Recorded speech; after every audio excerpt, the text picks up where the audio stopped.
안녕하십니까. 자, 저는 부동산 세법을 강의하게 된 홍문성입니다. 자, 이렇게 이제 화면상 만나뵙게 돼서 대단히 반갑습니다.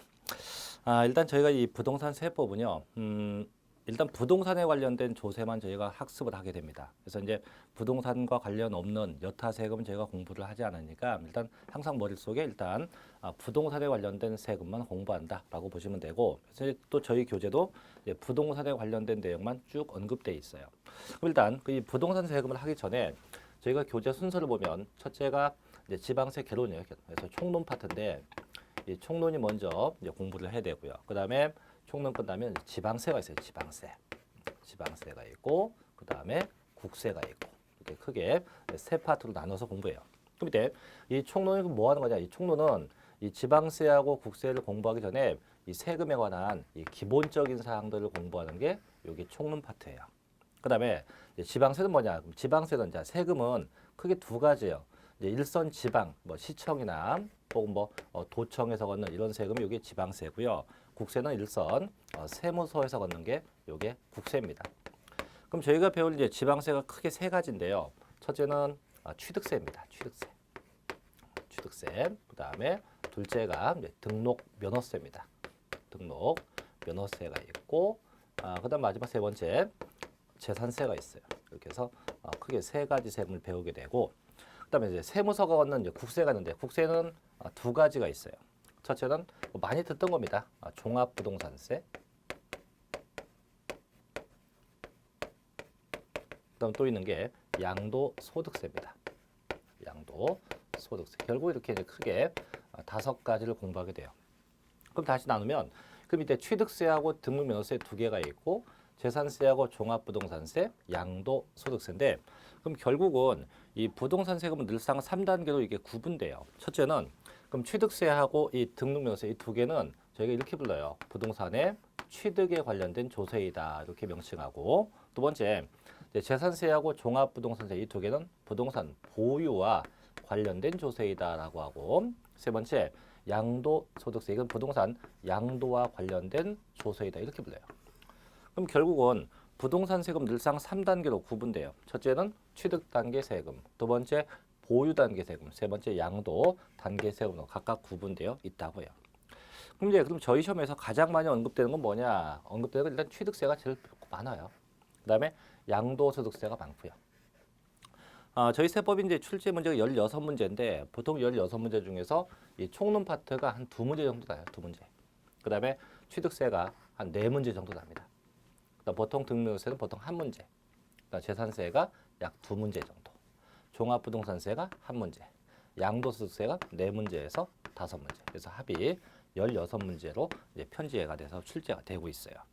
그럼 결국은 제일 중요하게 볼 건 두 군데죠. 어디 취득세하고 양도소득세가 제일 중요하겠죠. 그래서 이건 나중에 이제 공부하면서 다시 보고 일단은 그럼 어쨌든 이제 총론부터 한번 같이 한번 보겠습니다. 자 이제 1장인데요. 자 이제 지방세 계획과정에서 지방세 기본법에서 1절 이제 총론되어 있는데 보니까 이제 총칙에서 첫째 용어의 정의가 쭉 있는데요. 이 용어 정의는 이제 저희가 세법을 공부하면서 꼭 알고 있어야 될 기본적인 단어입니다. 단어인데 아마 생소할 수도 있을 건데 쭉 한번 같이 볼게요. 자 일단 첫째, 자 박스에 첫 지방세입니다. 자 방금 얘기했죠. 지방세는 일선 지방에서 얻는 세금. 그래서 보니까 뭐 특별시, 광역시, 뭐 특별자치시, 혹은 도, 혹은 뭐 특별자치도에서 각각 얻는 세금. 요게 전부 다 지방세가 되죠.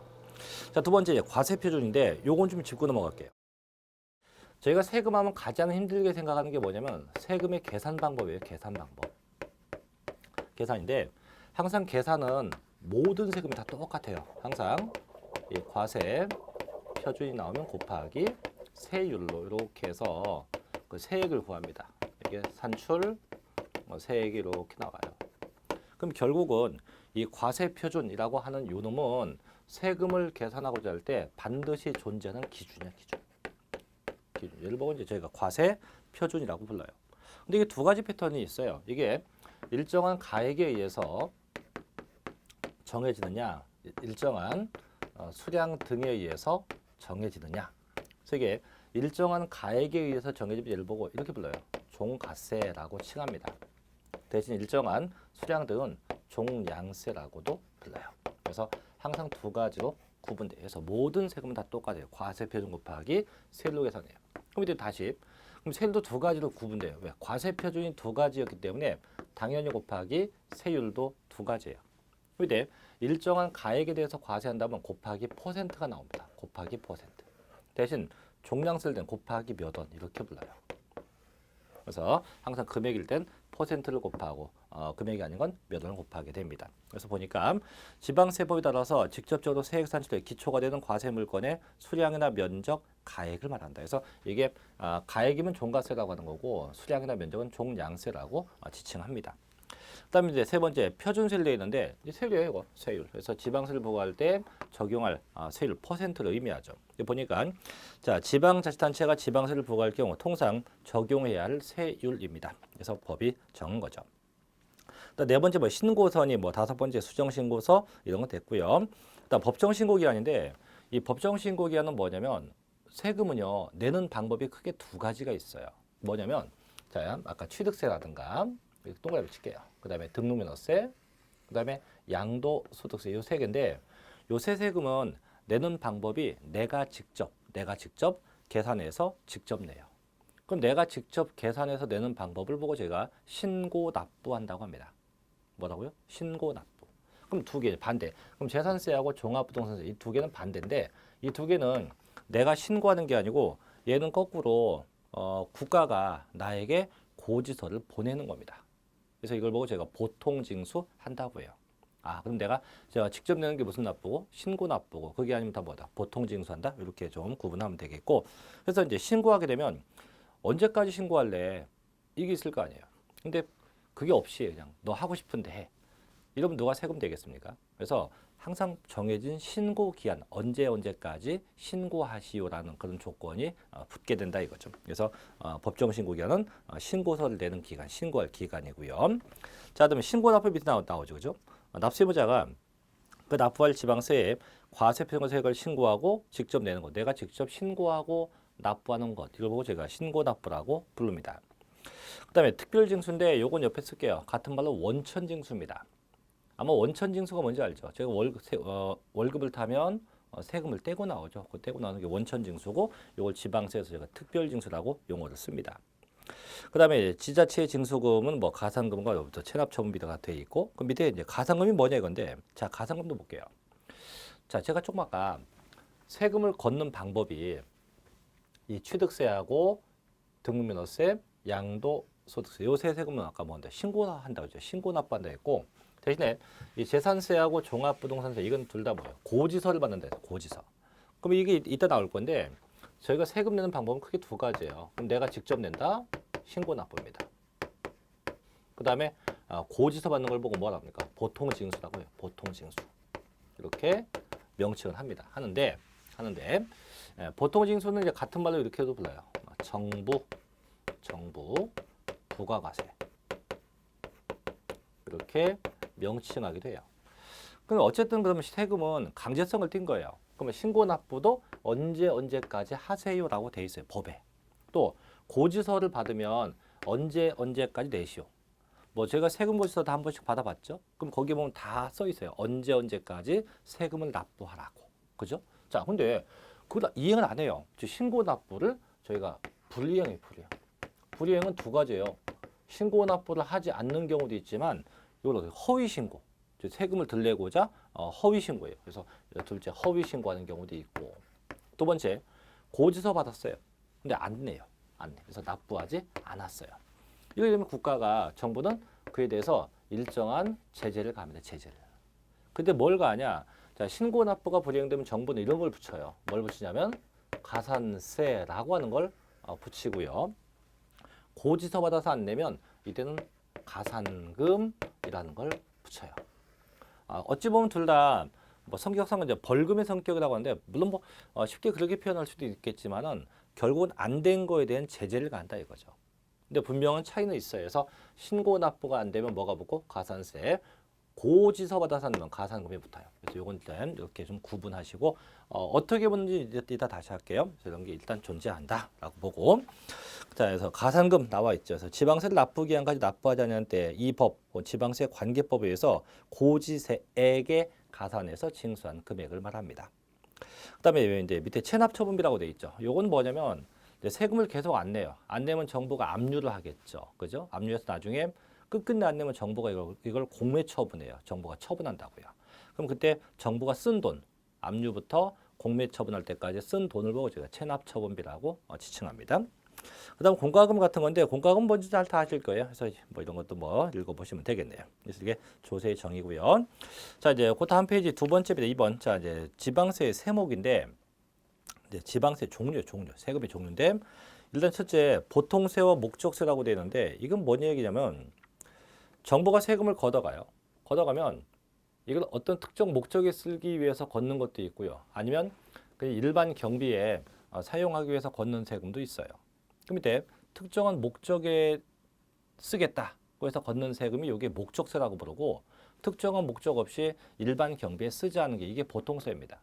근데 이때 대부분의 세금은 거의 다 보통세예요. 특정한 목적이 없이 일반 경비에 사용돼서 보니까 뭐 취득세부터 쭉 나와 있죠, 그죠? 다음 목적세 두 개가 보이네요, 그죠? 지역자원시설세, 지방교육세. 그래서 이 두 개만 목적세가 되고 나머지는 전부 다 뭡니까? 전부 다 보통세에 속하게 되겠죠. 자, 동그라미 2번. 자, 그럼 세목은 어떻게 구분하냐 되는데, 자, 그 2번은 저희 시험에 한번 언급된 적이 있어요. 근데 조금 복잡해요. 이게 뭐냐면 아까 지방세는 누가 걷어요? 뭐 시청이나 도청 등등이 걷는다고 했고 국세는 세무서가 걷어가요. 근데 여기서 이 지방세가 시, 도 등에서 걷는 건데 이게 무조건 시청, 도청에서 걷는 게 아니고요. 정확하게 표현 한번 해볼게요. 이게 특별시, 광역시, 도에서 걷는 지방세가 있고요. 그 다음에 시, 군, 구에서 걷는 지방세가 있고요. 그 다음에 도청이나 구청서 걷는 지방세도 구분해요. 즉 지방세는 일선 지자체별로 세금을 각자 나누어서 세금을 걷어가요. 각자. 그럼 저희가 배울 세금은 어쨌든 간에 국세, 지방세 다 합쳐서 아까 5개였잖아요. 그 중에서 지방세가 3개입니다. 물론 더 있어요. 뭐 이게 막 아까 일본에 있었지만 엄청나게 세금이 많지만 저희는 부동산에 관련된 것만 할 거니까 자 3개인데 그럼 3개 중에서 첫째 그럼 특별시, 광역시, 도에서 걷는 지방세가 뭐냐? 바로 취득세예요. 취득세. 그다음에 시군구가 걷는 건 뭐가 있을까요? 바로 재산세입니다. 자 도청, 구청이 걷는 건 뭔 세입니까? 등록, 면허세입니다. 그래서 이 3개는 좀 기억하셔야 돼요. 그럼 결국은 어떤 얘기냐면 지방세는 이렇게 해당 지방자치단체별로 나누어서 세금을 걷어간다 이거죠. 이제 보면은 첫째, 자 특별시, 광역시에서 걷는 세금에서 옆에 보니까 뭐 도 취득세도 있고 뭐 레저세 쭉 나와 있죠. 그다음에 도가 걷는 세금, 취득세, 뭐 등록면허세 있고, 그다음 구가 걷는 세금, 등록면허세, 재산세 쭉 나오는데 여기서 여타 세금은 볼 거 없어요. 무조건 저희가 배울 거 3개만 생각하면 돼요. 첫째. 다시 취득세는 누가 걷어요? 특별시청, 광역시청, 도청. 두 번째 시군구에서 걷는 거 뭔세? 재산세입니다. 그 다음에 도청이나 구청에서 걷는 건 등록면허세. 이 3세금만 기억하시면 됩니다. 그래서 그 조세저의 구분은 그렇게 하시면 되겠고요. 자 이제 밑에 큰 2번 갑니다. 이제 서류에 송달이라고 나오는데 요것도 볼게요. 요거는 저희 시험에 딱 한 번 언급됐었어요. 딱 한 번 언급됐는데 내용은 쉽습니다. 아주. 보죠.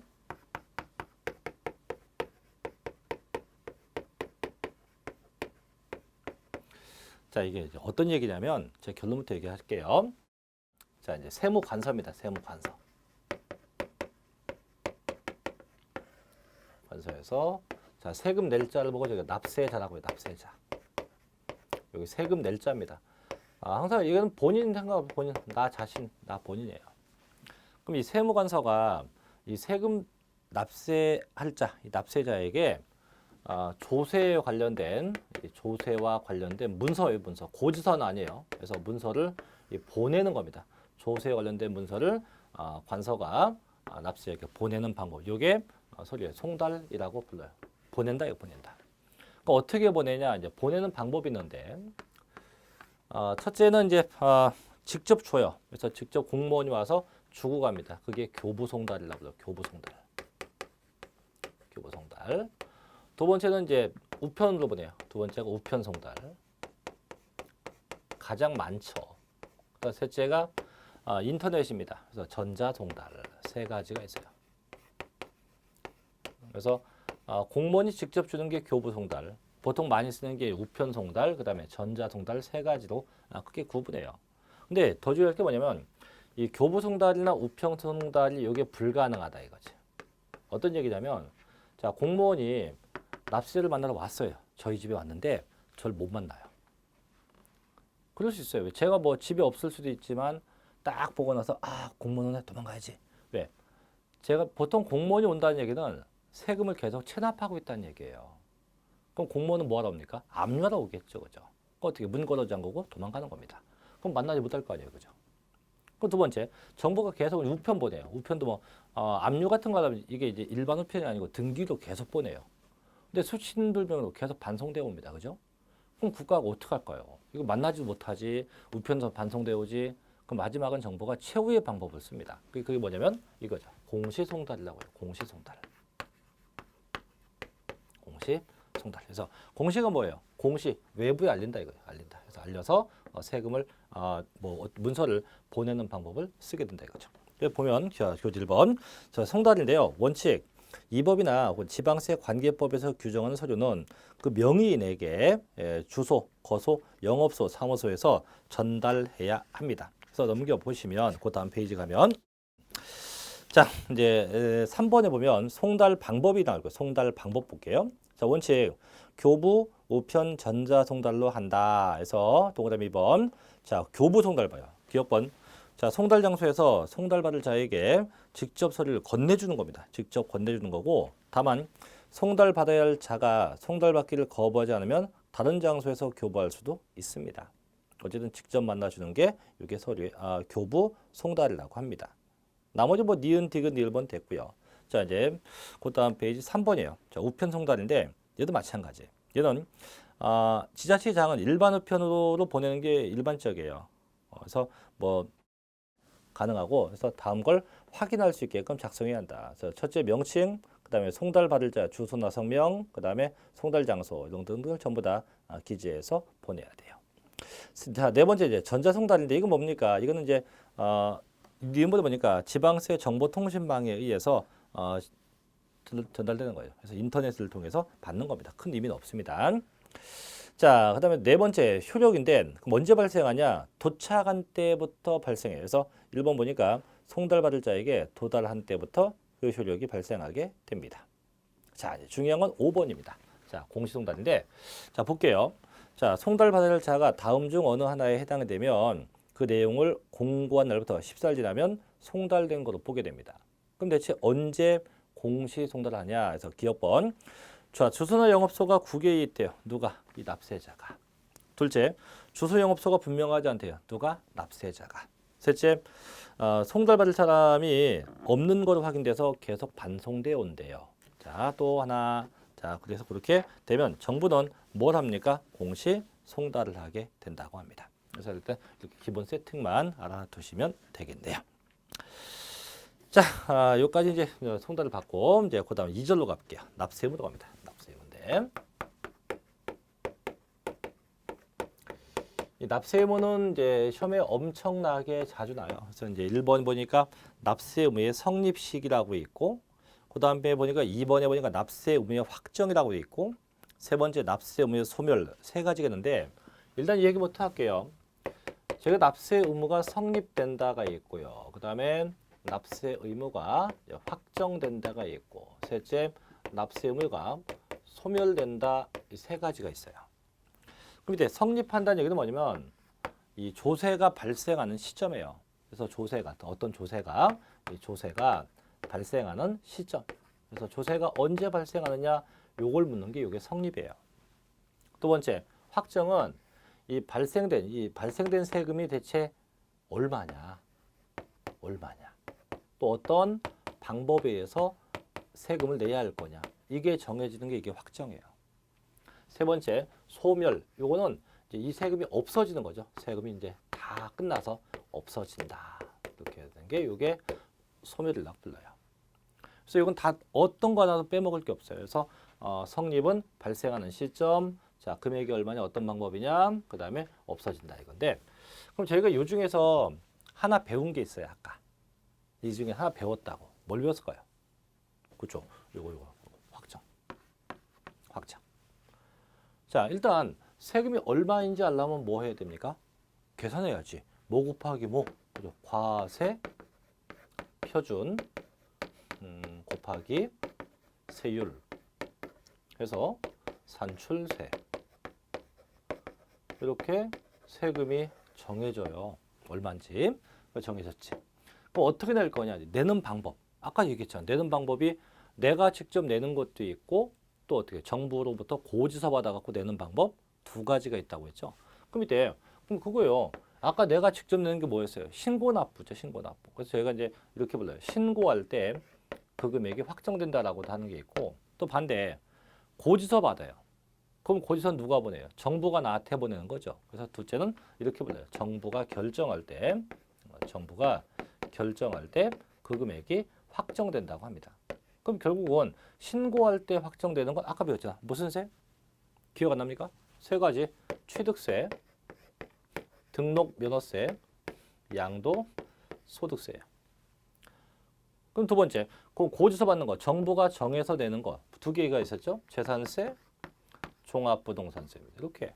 그래서 확정은 이미 배웠어요. 아까. 그래서 크게 두 가지. 신고할 때 확정되는 것도 있고 정부가 결정할 때 확정되는 것도 있다. 이건 쉬워요. 근데 복잡한 건 성립하고 소멸입니다. 자, 성립부터 볼게요. 자, 첫째 1번입니다. 자, 세목별 납세무의 성립식에서 첫째 취득세요.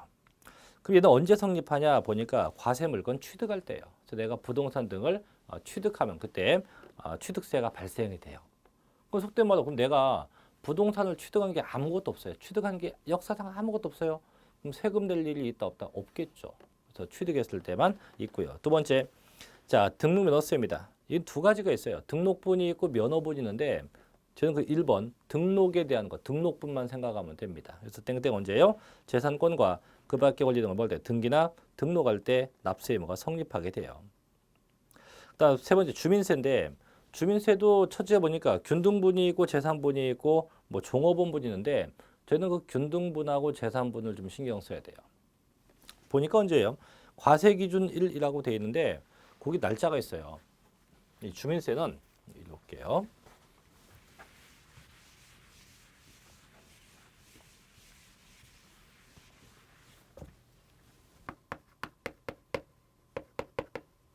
자, 주민세는 이때 성립해요. 과세 기준일에 납세 의무가 성립한대요. 그럼 이게 언제냐? 이게 두 가지겠는데 이게 재산분은요. 매년 7월 1일에 성립하고 둘째 그게 균등분은 매년 8월 1일에 성립해요. 그래서 과세기준 1일이라는 것은 이렇게 해당하는 기준 날짜, 기준된 날짜를 의미하게 되어 있습니다. 기준 날짜를 의미한다. 자, 그다음에 네 번째죠. 지방소득세 언제? 그 해당 소득세나 법인세가 발생할 때 성립하고 뭐 지방소비세는 부가가치세 성립할 때 성립하고요. 자, 그다음에 재산세 갑니다. 자, 재산세도 지금 뭐라고 돼 있어요? 재산세도 과세 기준 돼 있어요. 과세 기준. 얘는 언제냐? 얘는 매년 6월 1일 봐요.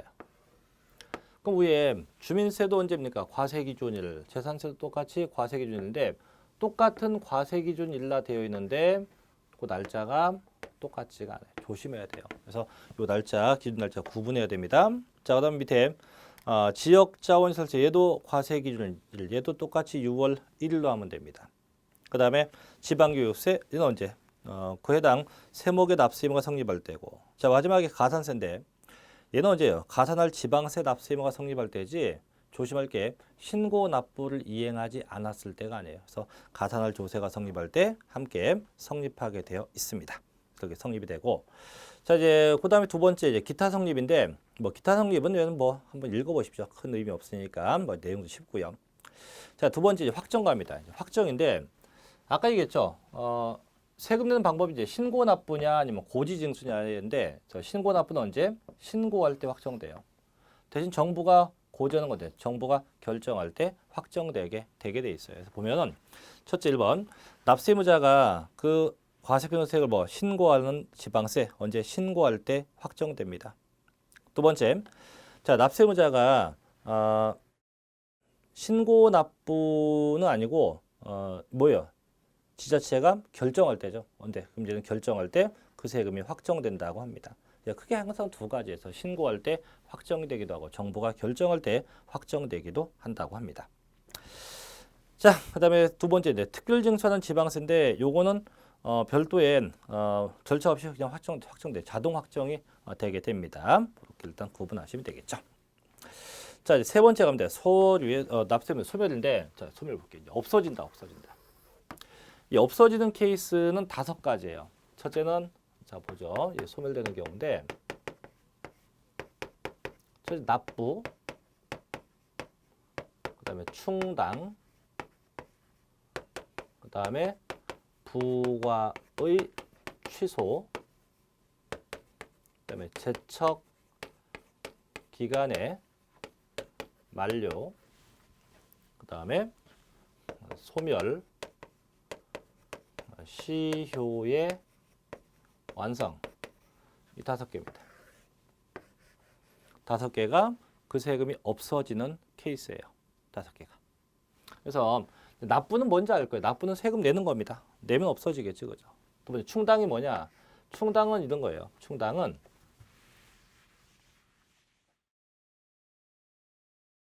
자 보죠. 이제 충당은 이런 겁니다. 충당은 납부할 세금이 있으면 이 납부할 조세하고 그 다음에 이번에 돌려받는 거, 환급받는 게 있는데 이 두 개를 상계하는 겁니다. 납부할 금액하고 돌려받는 거. 이 환급이 뭐냐면 내가 세금을 너무 많이 내서 국가가 야 너무 많이 내서 찾아가 이게 환급에서 내가 낼 금액하고 환급세액하고 상계하면 더 이상 낼 게 없어지겠죠. 그 다음에 이제 부과의 취소의 취소. 이 부과가 무슨 뜻이냐면 부과의 정의는 정부가 야 너 세금 내 이게 부과예요. 부과. 그럼 정부가 걷어가는 건 뭘까요? 이건 징수예요. 그래서 너 세금 내라고 통보하는 게 이게 부과고 자 그다음에 걷어가는 게 징수인데 자 정부가 세금을 부과했어요. 야 너 세금 내 했어요. 근데 나중에 야 미안해 네가 아닌가 봐 내지 마. 이게 부과의 취소입니다. 자 이제 중요한 건 두 개. 특히 더 중요한 건 제척 기간의 만료하고 소멸시효 완성인데 이제 교재에 보면 이제 제척 기간이 나올 거고 이제 소멸시효가 나올 겁니다. 그래서 그 4번에 보면 그 다음 페이지에 자 부과의 제척 기간이라고 돼 있을 겁니다. 보니까 이제 네모표가 나와 있고 옆에 연수가 나와 있는데 그럼 얘는 어떤 얘기냐면 이거예요. 일단 제척 기간부터 제가 얘기를 할게요. 제척 기간인데 이 제척 기간은 정부가 이 부과권을 행사하는 기간이에요. 아까 부과가 뭐였어요? 너 언제까지 너 세금 내라고 통보하는 거죠. 근데 정부가 저한테 세금을 걷어가야 되는데 이 부과할 생각을 안 해. 전혀 부과를 안 해. 너 세금 내라고 통보도 안 해. 안 하면 이렇게 한번 상상해 볼게요.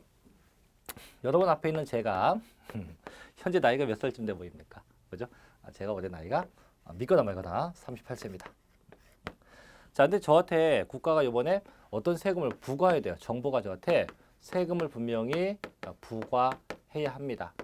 해야 하는데 부과를 안 해 계속. 안 나와. 세금이 안 나와요. 그래서 한참 지났어요.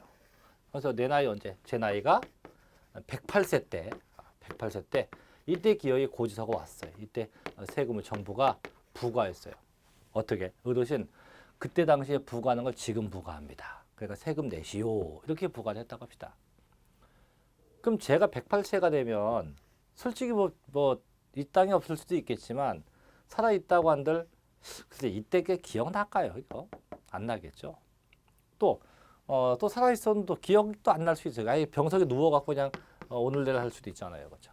이러면 정부가 부과하는 게 말이 타당하지가 않죠. 그래서 저희 법은 일정 기간 동안에 부과를 못하면 그 세금은 더 이상 부과할 수 없게 돼요. 그 세금이 없어지게 된다 이거죠. 그게 바로 제척 기간의 만료입니다.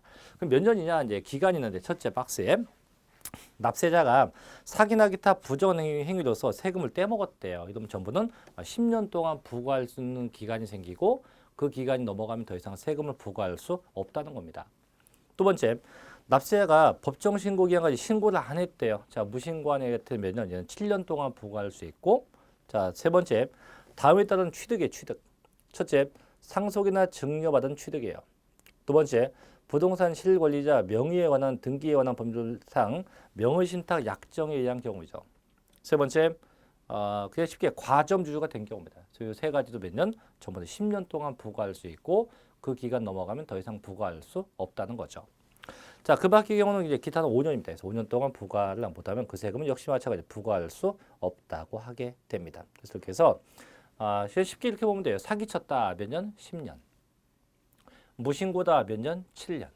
셋째, 기타 몇 년? 5년이고 그 기간 동안 부과 못하면 더 이상 그 세금은 부과할 수 있다 없다? 부과할 수 없다라고 해요. 더 이상 부과할 수 없다라고 이야기하게 되어 있는 겁니다. 그래서 이게 부과의 제척 기간이라고 보시면 되고, 그 다음 밑에 이제 두 번째 예외가 있는데, 예외는 옆에 보니까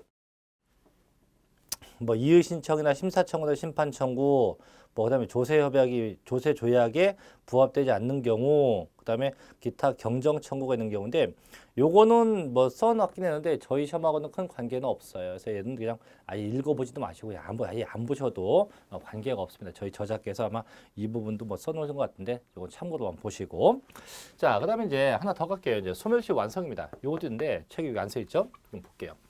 이거 참고 사항입니다. 이제 소멸시효인데. 얘는 뭐냐면 정부가 이 징수권을 행사하는 기간이에요. 징수권 행사 기간이 이게 소멸시효입니다. 그럼 징수가 뭐냐? 징수는 세금을 걷어가는 거예요. 정부가 이제 세금을 아까 부과했잖아요. 부과했어. 너 세금 내라고 부과했으면 걷어가야죠, 그죠? 근데 이게 또 국가가 거둘 생각을 안 해요. 바꿔 얘기하면 내가 안 내요.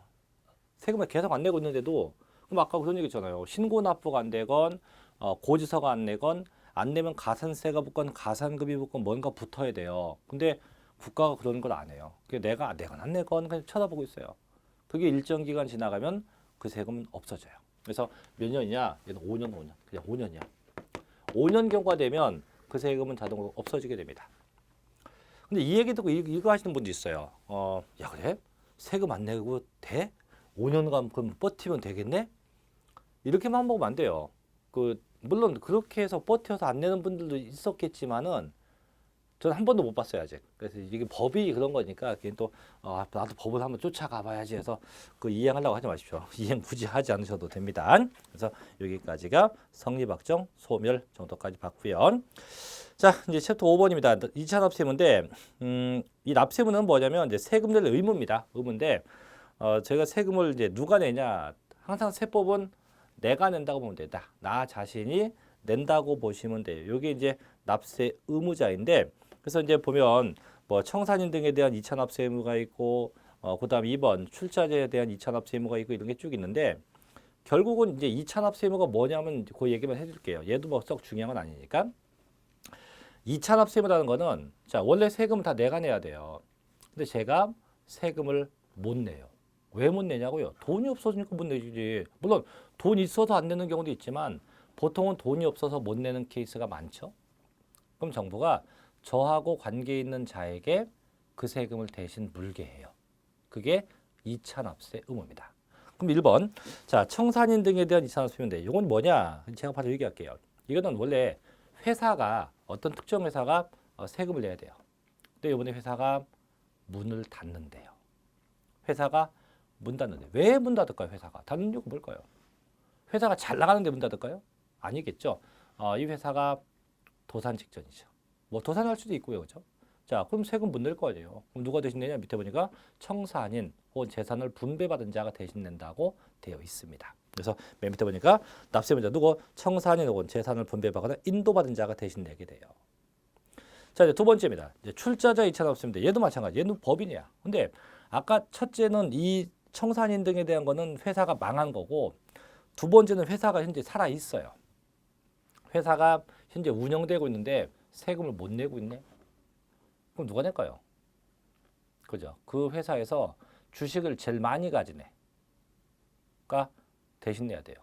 근데 저희가 잘못 생각하는 게 하나 있는데, 회사하고 사장하고는 별개입니다. 회사 니꼬도 사장이라고 하는데 그거 아니에요. 회사는 회사고 사장은 사장이에요. 그럼 속된 말로 회사가 못 냈다? 그럼 보통 사장이 주식이 많을 거 아니에요. 그죠? 그 사장이 회사의 세금을 대신 물어내야 된다. 이런 얘기예요. 그럼 그때 그 사장은 뭐랍니까? 과점주주라고요. 그래서 보면 자, 요건 좀 읽어볼게요. 시험에 났었던 거니까. 자, 법인. 자, 법인 화를고 주식을 자본시장과 금융투자법에 관한 법률에 따른 증권시장으로서 대통령령이 정하는 증권시장에 상장한 법인은 제외합니다. 의 재산으로서 그 법인에 부과되거나 그 법인이 납부할 지자체의 징수금에 충당하여도 부족한 경우, 즉 법인이 세금을 못 낸 경우입니다. 그럼 결론 누가 대신 내냐? 납세무자인데, 자, 무한 책임 사원이 대신 내기도 하고요. 또는 그 밑에 본문 보니까 끝에 있어요. 뭡니까? 과점 주주가 내기도 해요. 그래서 그럼 무한 책임 사원이 뭐냐 이건데, 그 용어만 얘기해 줄게요. 무한 책임 사원은 회사가 망할 때까지 끝까지 책임지는 자. 이게 이제 무한 책임 사원이라고 불러요. 부르고 과점 주주는 이제 아까 주식을 많이 갖고 있는 자인데 총 주식 중에서 50%가 초과되게끔 갖고 있는 자, 이 자를 보고 제가 과점 주주라고 이야기합니다. 그래서 어쨌든 회사가 못 내면 누가 대신해요? 무한 책임 사원 또 과점 주주가 대신해요. 회사가 망할 때 누가 됩니까? 왼쪽에 청산인 혹은 재산을 분배받거나 인도받은 자가 대신된다고 할 수가 있겠네요. 모든 정도까지만 알아두시면 됩니다. 또 이제 그 뒤에 가면 세 번째 이제 법인에 대한 이산납세무가 있고 네 번째 사업 양수인의 이산납세무인데 요 두 개도 직접 한번 정독을 해보시기 바랍니다. 크게 어려운 거 없으니까요. 자, 이제 3절 갑니다. 3절은 크게 체크할게요. 이제 가산세로 갑니다. 이 가산세라는 내용도 시험에 상당히 자주 언급이 돼요. 그래서 가산세도 있고, 그다음에 뭐 가산세 감면이 쭉 나올 건데 일단 볼게요. 저희가 아까 한 얘기 중에 뭐가 있냐면 세금 내는 방법 중에 이제 이런 방법, 신고납부가 있었죠. 신고납부. 자, 신고납부는 세금 내야 할 자 본인이 직접 계산해서 직접 다 내는 방법이에요. 물론 내가 세금에 관련된 전문 지식이 없다고 하면 그때는 뭐 가까운 회계사무소에 가서 이제 위탁을 해서 대신 내는 것도 있는데 어쨌든 내가 직접 내는 거예요. 근데 상식적으로 제가 세금을 솔직히 고지서를 받으면은 뭐 어쨌든 내겠죠. 근데 신고납부하라고 하면 솔직히 저도 세법을 강의하는 입장이지만 세금을 그렇게 넉넉하게 내고 싶은 마음은 솔직히 가끔 없기도 해요. 근데 저는 한 번도 얻은 적 저는 없어요. 전 이제 소득세 같은 게 신고납부잖아요. 매년 5월달은 뭐 종합소득세 신고납부에 달다 해서 뭐 현수막도 붙고 하는데 전 솔직히 그때가 되면 되게 기분 좋아요. 믿거나 말거나 하지만 세금 내고 싶어 미치겠어요. 그래서 저는 이제 세금을 이제 정확하게 신고를 늘 하는데 근데 늘 신고를 정확하게 하면서도 이제 머릿속에는 이제 그 싸우는 거죠. 천사와 악마가 싸웁니다. 천사는 그래 양식분 내야 돼. 악마는 뭐랍니까? 야 떼먹어. 그 천사가 이기면 문제 없는데 이제 악마가 가끔 이기기도 해요. 어떻게? 야 떼먹어야 돼. 그거 어떻게 떼먹고 싶어요. 근데 신고납부는 누가 하는 거라고? 내가 하는 거예요. 그럼 내가 어떻게 숫자만 바꾸면 돼요. 번 걸 조금 벌었다 한다든가 아니면 쓴 걸 많이 썼다고 한다든가 뭔가를 약간 조작을 해갖고 세금을 떼먹을 수 있겠죠. 그죠? 또는 에이 뭐 하지 말지 뭐 아까 보니까 뭐 5년 지나면 10년 지나면 세금 없어진다는데 제척 기간 걸리면 되겠지. 이제 이렇게 생각해서 안 할 수가 있어요. 근데 국가가 이걸 가만히 보고 안 있어요. 안 있고 그거에 대해서 제재를 간다 이거죠. 그래서 결론은 이 신고 납부가 자 불이행되면 이게 두 가지예요. 신고 납부를 하지 않은 게 있고 허위 신고도 있다. 불이행되면 정부는 이에 대해서 이런 걸 붙여요. 뭘 붙이냐? 가산세라는 걸 부과하게 돼. 가산세를 붙이게 되어 있어요. 그래서 결국은 이제 보면 1번. 자, 가산세 부과 첫째. 지방자치단체장은요. 이 법, 지방세 관계법에 따른 의무를 위반한 자에게 이 법, 지방세 관계법에서 정하는 바에 의해서 가산세를 부과할 수 있다. 즉 신고 납부를 하지 않았거나 허위로 하면 가산세가 붙게 돼요. 두 번째, 가산세는 해당 의무가 규정된 지방세 관계법상 해당 지방세 세목으로 한다. 이게 무슨 얘기냐면 상당히 심오한 얘기인데 지방세 중에서 가장 대표적으로 이거 다섯 개요. 신고 납부하는 세금은 바로 취득세예요. 그럼 내가 이번에 취득세를 내야 돼요. 낼 금액이 가장 뭐 100만 원이다. 100만 원. 100만 원인데 자, 신고 납부를 안 했네. 안 해서 이번에 가산세가 무려 20만 원이 붙었어요. 이제 분명히 신고 납부나 붙는 거니까 붙었어요. 그럼 결론이 뭐냐? 결론은 취득세가 120만 원이 돼요. 즉 세금 자체가 휙하니 증가되게 된다 이거죠. 세금이 증가돼요. 그럼 결국은 그럼 가산세가 붙게 되면 원래 세금이 더 커지는구나. 그래서 뭐 가산세입니다. 가산이 뭐예요? 더 붙는다. 뭐가? 세금이. 그래서 세금 더 붙는다는 얘기예요. 자, 세 번째. 대신 지방세를 감면하면 가산세는 감면 대상에 포함 안 됩니다. 그래서 세금은 감면될지언정 가산세는 감면이 되지 않아요. 그래서 됐고, 두 번째 가산세 종류가입니다. 이 종류인데 이제 봐요. 가산세는 크게 둘로 구분해요. 이게 신고와 납부이기 때문에 신고에 관련된 신고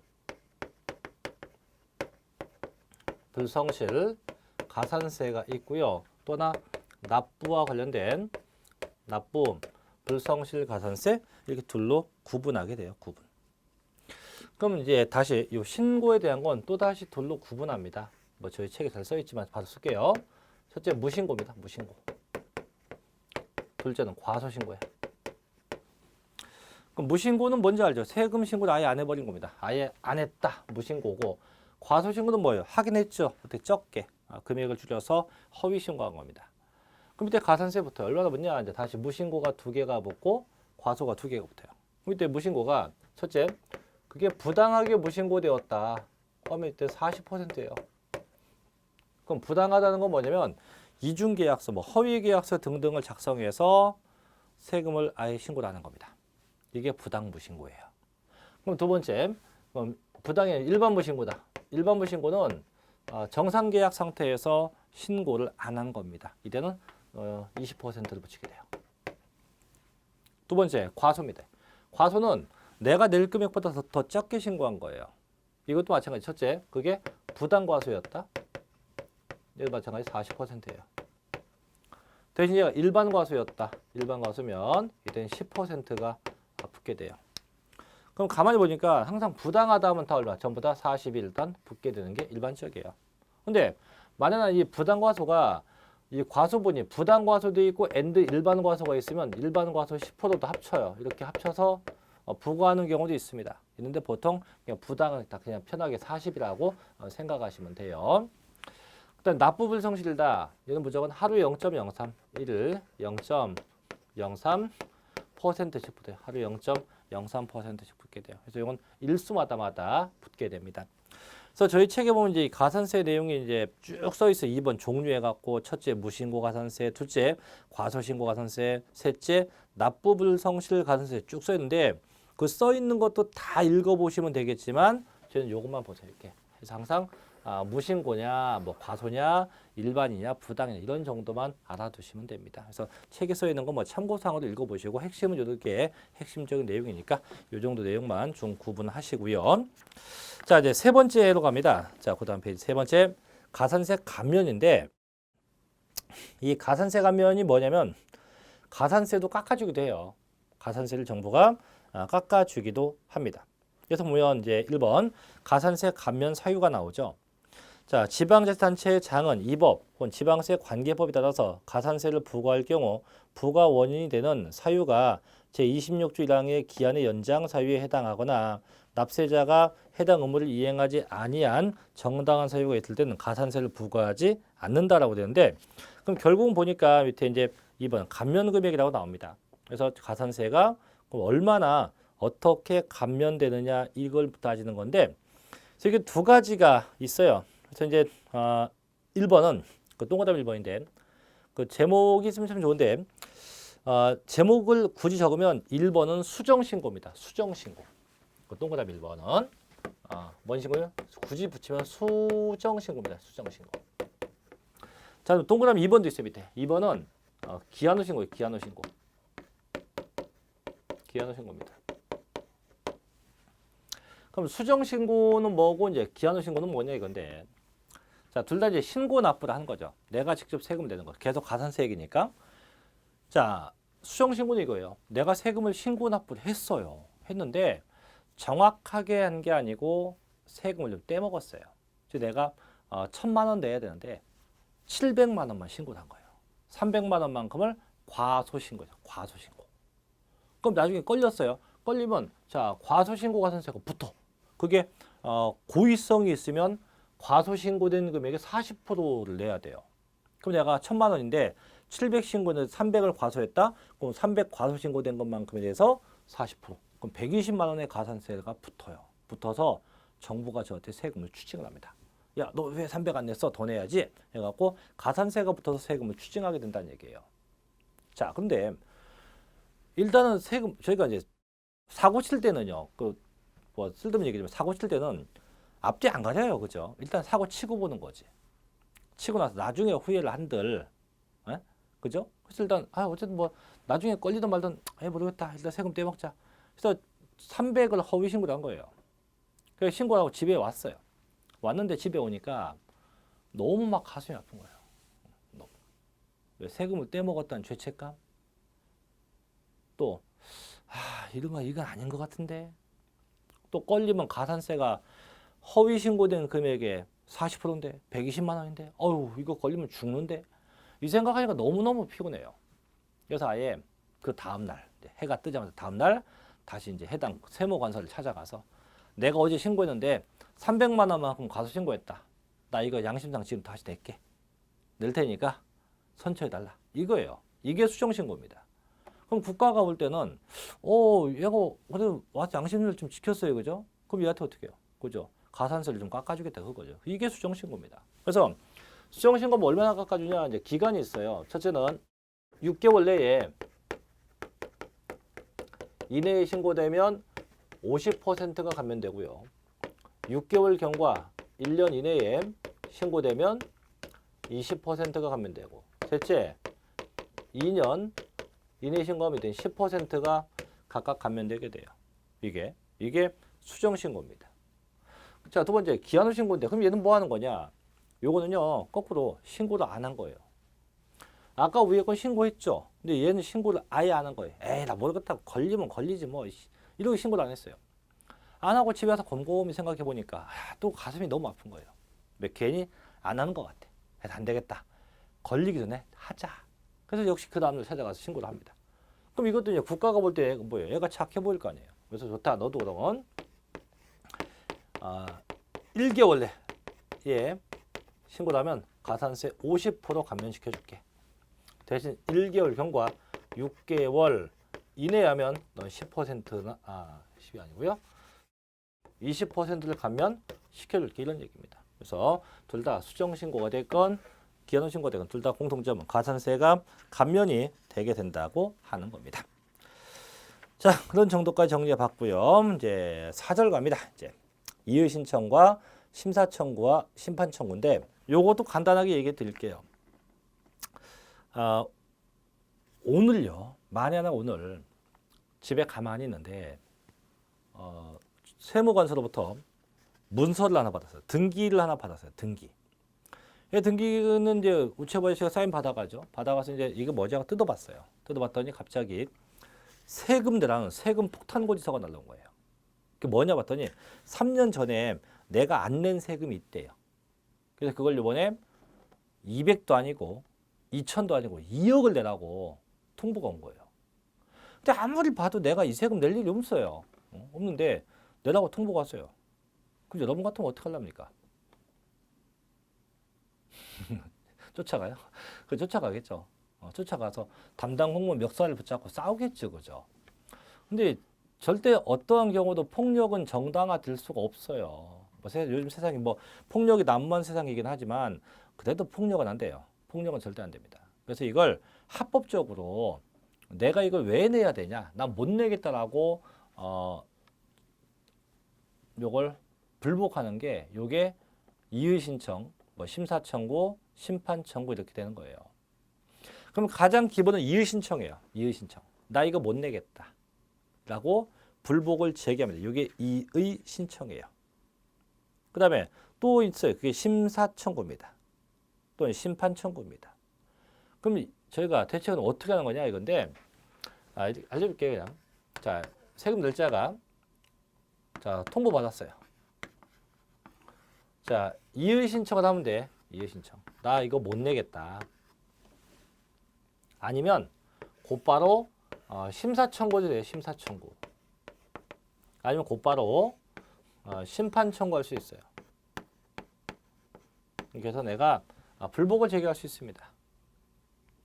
아니면 자 이의 신청을 했어요. 이기면 좋은데 졌어. 이의 신청해서 졌어요. 저희가 이제 법원에서 소송을 걸다가 지면 항소한다고 하죠. 얘도 항소할 수 있어요. 지면 다시 이렇게 가든가 이렇게 하다 선택해서 적용할 수 있어요. 좀 바로 갈 수도 있고 다시 갈라서 갈 수도 있다. 이런 거죠. 결국은 전부 다 불복을 제기하는 게 뭡니까? 이의 신청, 심사 청구, 심판 청구예요. 그 언제까지인가 볼게요. 자, 두 번째 이의 신청인데요. 자, 그 뒷페이지 있죠. 자, 첫째 이의 신청 기간입니다. 얘만 기억하면 돼요. 언제까지입니까? 90일 내예요. 90일 내. 그래서 통지일로부터 90일 내 신청한다. 세 번째, 자 심사 청구나 심판 청구입니다. 자, 마찬가지예요. 첫째, 이의 신청을 거친 후에 심판 청구도 똑같아요. 90일 내 합니다. 90일 내. 두 번째, 결정 기간에 이의 신청에 대한 통지를 받지 못했다? 그 언제까지입니까? 그 결정 기간 지난 날부터 역시 신청할 수 있습니다. 또 세 번째, 이의 신청을 거치지 않고 바로 심사 청구하다 똑같이 90일 내 가능합니다. 그럼 결국 제일 중요한 거는 이의 신청이 됐건 심사 청구가 됐건 심판 청구가 됐건 전부 다 언제? 전부 다 90일 내에 불복을 제기하면 된다 이거죠. 전부 다 언제까지요? 90일 내. 똑같아요. 전부 다 90일 내에 불복을 제기하면 된다라고 할 수가 있는 겁니다. 그래서 여기까지 알아두십시오. 자, 그래서 여기까지 이제 총론 파트는 이제 여기서 끝내도록 하고 해서 중요한 거는 이제 아까 했었지만 뭐 납세의 성립, 확정, 소멸 이거하고 그다음에 가산세 같은 거 이런 건 반드시 꼭 기억을 해 놓으셔야 됩니다. 자, 이제 챕터 2장입니다. 2장으로 가면 지방세법이라고 나올 거예요. 지방세법인데 오늘 저희가 서두에서는 얘기했죠. 세금은 크게 두 가지가 있어요. 국세가 있고 지방세가 있는데 그중에 일단 지방세, 일선 지방서 걷는 지방세입니다. 그중에서 가장 출제 빈도가 높은 게 취득세인데요. 취득세를 같이 볼 겁니다. 일단 꼭 볼게요. 자, 개요에서 1번 정인데 취득이 뭐 하는 거냐 이거죠. 자, 취득은요. 그 박스 보니까 매매, 교환, 상속, 증여, 법인에 대한 현물 출자, 건축, 개수, 공유 수면 매립관청에 의한 토지의 조성 등과 그 밖에 이화유산 취득으로서 원시 취득, 그 다음에 승계 취득, 또 유상과 무상을 불문한 일체의 모든 취득을 의미합니다. 그럼 결국 뭐냐면 이제 취득한다는 건데 볼게요.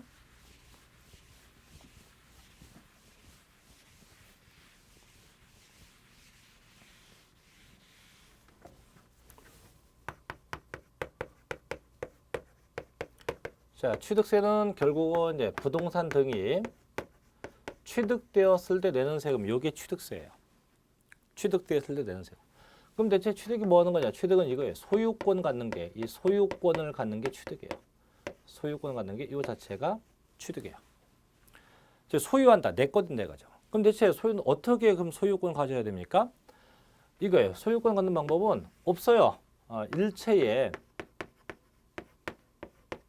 모든 취득이에요. 그게 유상 취득이 됐건 무상 취득이 됐건 관계없어요. 일체의 모든 취득에 대해서 과세예요. 그래서 이게 뭐 유상 취득이건 무상 취득이건 그럼 참고로 보여줄게요. 대체 일체 취득이 뭐냐 이런 거예요. 사실상 취득이 있고 둘째는 의제 취득 두 가지예요. 이때 사실상 취득은 실제 소유권의 변동이 있는 것이고 의제 취득은 소유권의 변동은 없지만 인정되는 취득, 이게 의제 취득이에요. 의제 취득. 그럼 다시 사실상 취득 또 두 가지가 있어요. 원시 취득이 있고 두 번째 승계 취득이 있어요.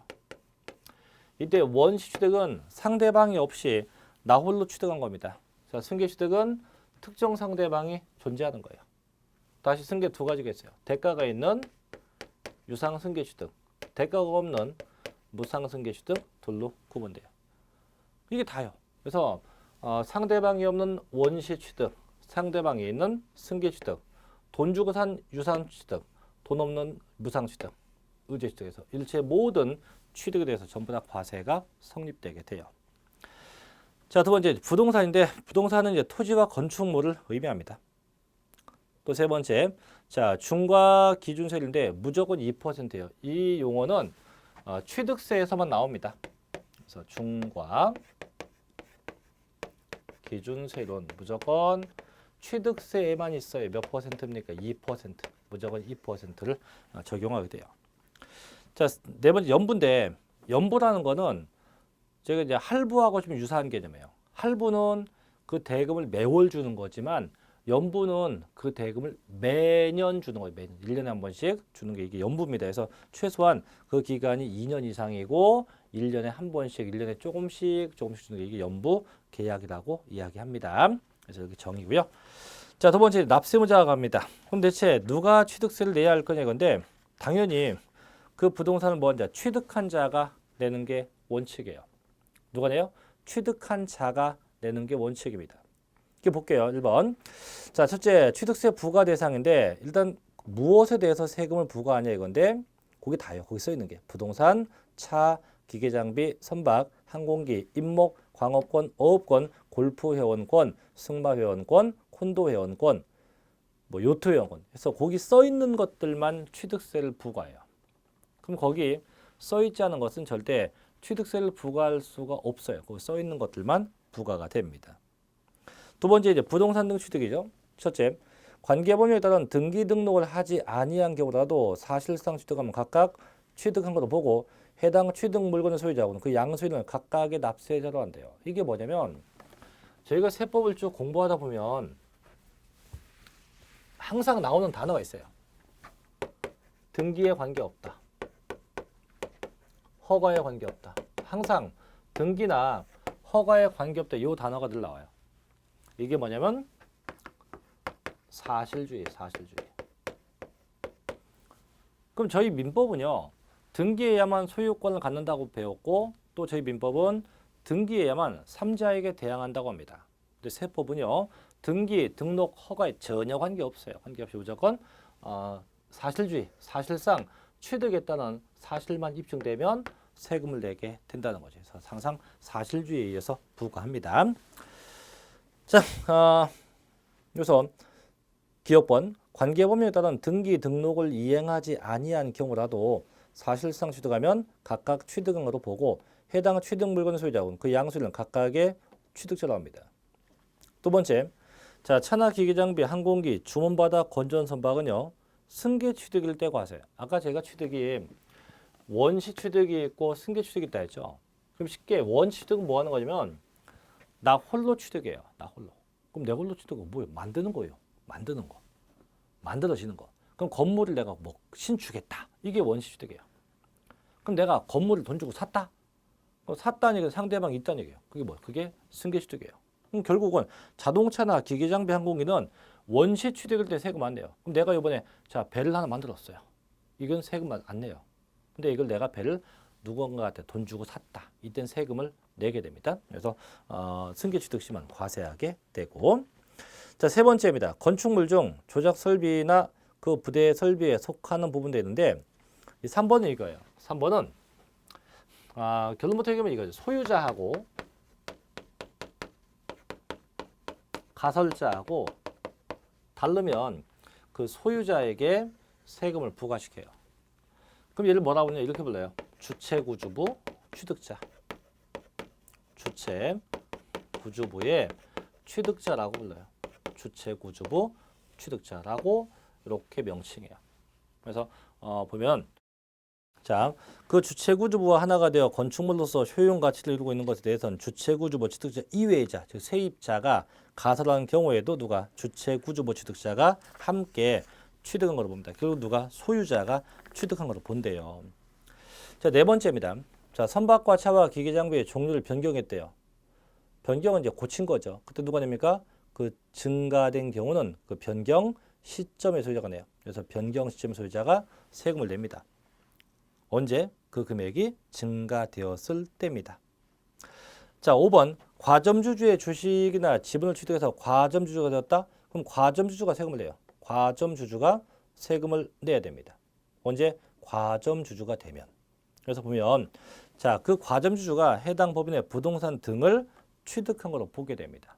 다만 괄호 법인이 신탁법에 따라서 신탁한 재산으로서 수탁자 명의로 등록이 되어 있는 부동산을 포함한다.을 취득했을 때 취득한 걸로 봐요. 다만 괄호 법인 설립 시 발행하는 주식이나 지분을 취득함으로써 과점주주가 되면 이때는 취득으로 보지 않는다고 합니다. 그럼 이게 또 뭔 얘기냐면 자, 요거까지 좀 얘기하고 쉬었다 할게요.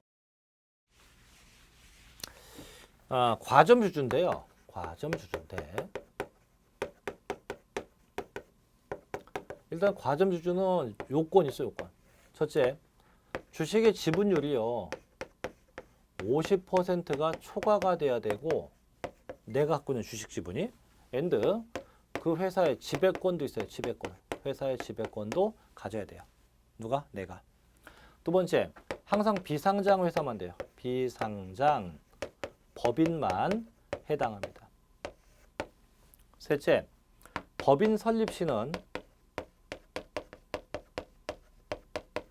50%가 넘어도 과세 안 해요. 안 하고 설립 이후에 주식을 취득해서 그 주식이 50%가 초과됐을 때 이때 과점주주가 돼서 과세가 돼요. 그럼 어떻게 과세냐? 이제 의제 과세 부분인데 법인의 재산 총액, 법인이 갖고 있는 법인의 취득세, 재산가액에다가 곱하기 과점주주의 주식 지분율을 곱해요. 주식의 지분율을 곱해. 지분율을 곱하면 뭔가 나오겠죠. 그 요만큼을 누가? 저 과점주주가 취득한 걸 봐서 요만큼에 대해서 과점주주에게 세금을 부과하겠다 이거예요. 요게 그런 얘기입니다. 그래서 그렇게 되어 있고요. 자, 동그라미 6번 기타가 나오는데 기타 내용이 꽤 많네요. 그죠? 그래서 기타부터는 잠시 좀 쉬었다가 기타부터 이어서 하겠습니다. 잠시 쉬었다 하겠습니다.